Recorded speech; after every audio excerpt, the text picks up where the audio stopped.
Hello, it's Martin here with another practical property renovation project. It's back to my Welsh farmhouse.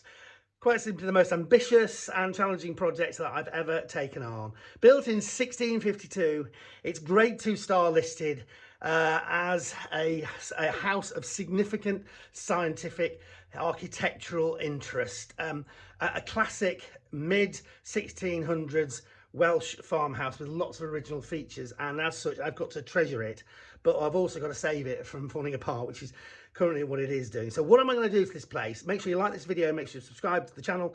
You don't want to miss this one. This is quite a project even for me. So let's start here in the bedroom.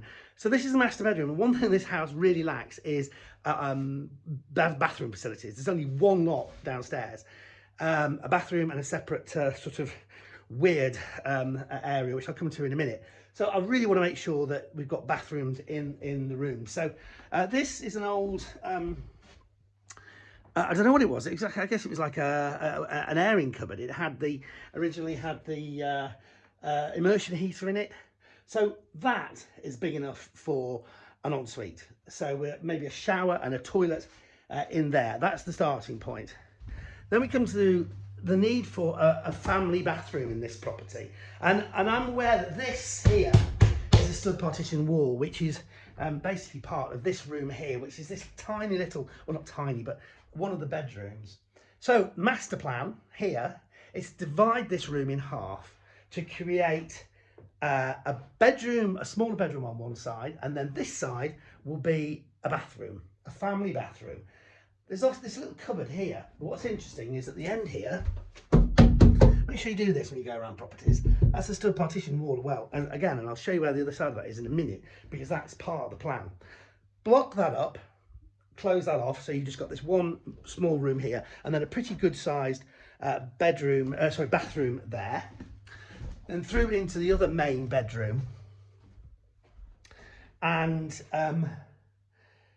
the plan here, get rid of this horrible little annexy sort of dressing room area there. You don't need that. It sort of breaks the room up.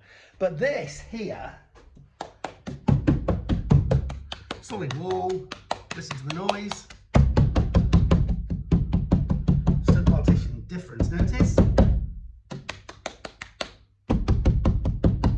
That's how you can tell. Stud partition wall is behind there. So let's get rid of that, open that up, and then create some kind of an ensuite in that corner there.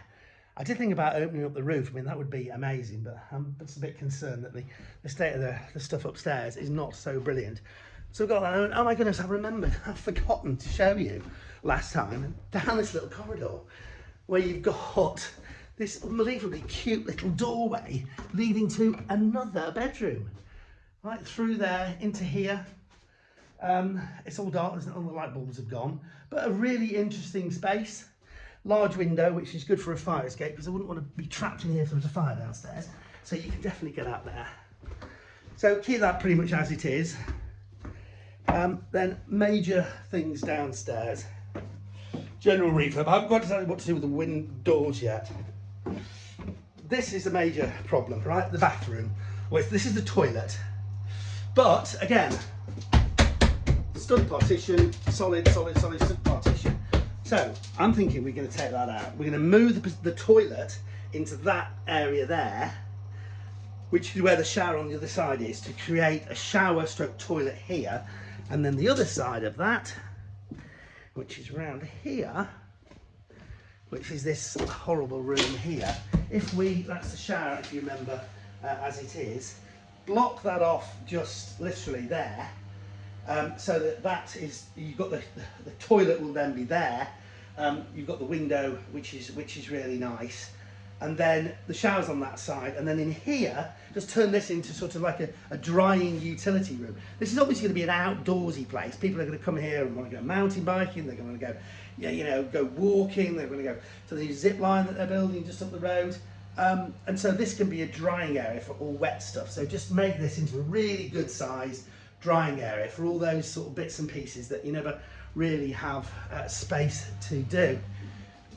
And then in here, I think we're very limited in terms of what we can do with these rooms, partly because they do actually feature in the listing. So we're going to have to leave these pretty much exactly as they are. I can't quite decide what to do with the beams. I mean, look at these old beams, just absolutely amazing. So I wonder if I could, I don't know, I don't really want to paint them. I could leave them as they are, or maybe sandblast them. I don't know. In here, the lounge, nothing really, just paint and just sort of tidy up a little bit. Really, I don't think there's anything I really want to do with these two rooms. Then finally, through to the kitchen, which, if you remember, was a really nice sized farmhouse kitchen. It's great, but what it's lacking is work surfaces. So you've got that work surface over there, but nothing else. So I'm thinking about creating a work surface along this wall here. Maybe some storage units, because again, not much storage in this kitchen. So although it's a big storage area, not much space to store things. And then you've got this wonderful island unit. So I'm thinking about putting doors on the island unit there to sort of enclose that and make it a bit more useful. And then just, you know, I don't know, how far do you go with a project like this? How much do you do?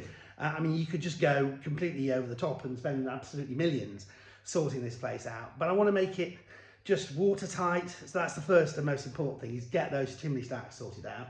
And then really work on making it usable with the bathroom situation. So that is the plan. In terms of this project, guess how much it's going to cost? I reckon I'm on for 50 grand to sort this place out and get it watertight and get the bathrooms in and sort out the kitchen or whatever. And I reckon it's a 6-month job.